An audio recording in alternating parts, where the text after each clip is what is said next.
मंच पर विराजमान महाराज श्री के चरणों में नमन। उपस्थित महानुभावों एवं पत्रकार बंधुओं, आपको भी मैं प्रणाम करता हूं।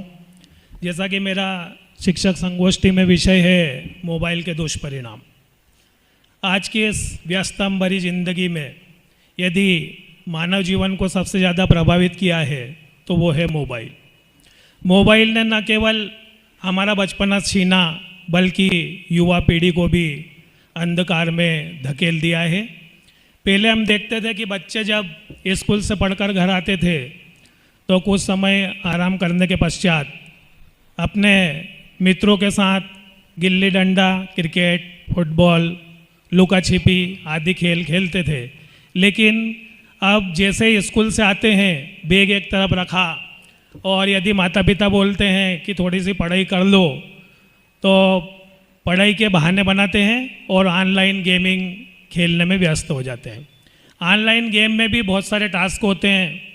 वे इन टास्क को पूरा करने में इस हद तक गुजर जाते हैं कि अभी कुछ समय पहले हमने समाचार पत्र में पढ़ा कि एक बालक बालिका ने ऑनलाइन गेमिंग में बहुत सारे हज़ारों रुपए गंवा दिए और माता पिता को मालूम नहीं पड़ जाए, इसके कारण आत्महत्या तक कर ली। ये मोबाइल के दुष्प्रभाव है।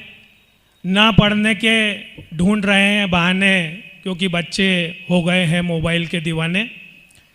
बचपना ही नहीं, मोबाइल ने युवा पीढ़ी को भी प्रभावित किया है।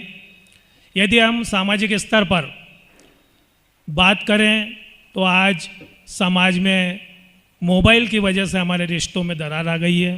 पहले हम देखते थे कि यदि कहीं शादी समारोह होता था, मांगलिक कार्य होता था, तो पहले घर के सभी सदस्य जाते थे अपने रिश्तेदारों से, सगे संबंधियों से, मित्रों से, वहाँ पर बैठकर बातें करते थे, उनका आशीर्वाद लेते थे।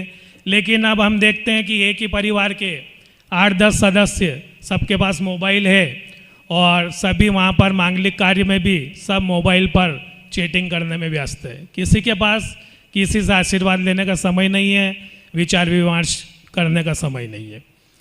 तो जिंदगी गुजर रही है किश्तों पर, जिंदगी गुजर रही है किश्तों पर, और ये चंद ग्राम का मोबाइल ने दरार ला दी है रिश्तों पर।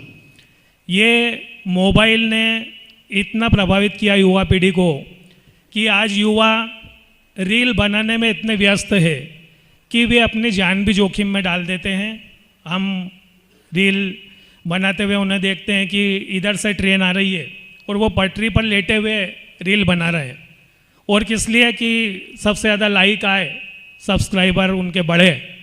तो ये कहीं ना कहीं मोबाइल ने युवा पीढ़ी को भी बहुत ज़्यादा प्रभावित किया है।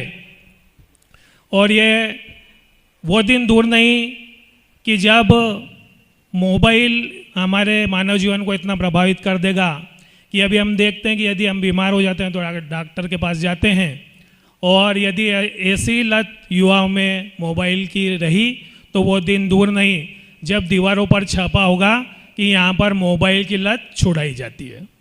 तो ये मोबाइल के दुष्प्रभाव है, दुष्परिणाम है। इनसे बचना ज़रूरी है और बचना भी चाहिए। लेकिन हम देख रहे हैं कि जितना ज़्यादा हम इससे बचने की कोशिश कर रहे हैं तो उतना ही ज़्यादा हम मोबाइल के आदी होते जा रहे हैं। पहले व्यक्ति नशा करता था तंबाकू का, शराब का, लेकिन अब नशा है मोबाइल का।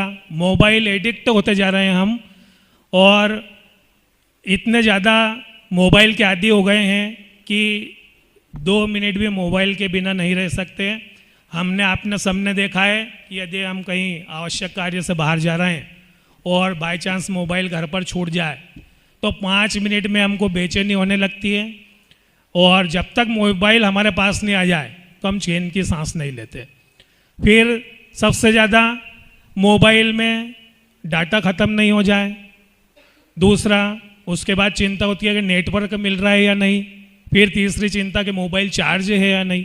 मतलब कुल मिला के जीवन के प्रत्येक हिस्से को मोबाइल ने कहीं ना कहीं प्रभावित किया है।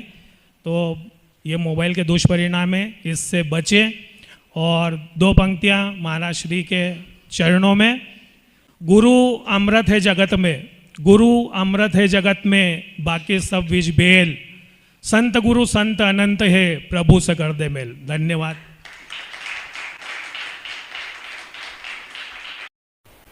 मुकेश जी चौरसिया जी ने मोबाइल के दुष्परिणामों से अवगत कराया कि किस प्रकार से वर्तमान पीढ़ी मोबाइल के दुष्परिणामों से प्रभावित हो रही है।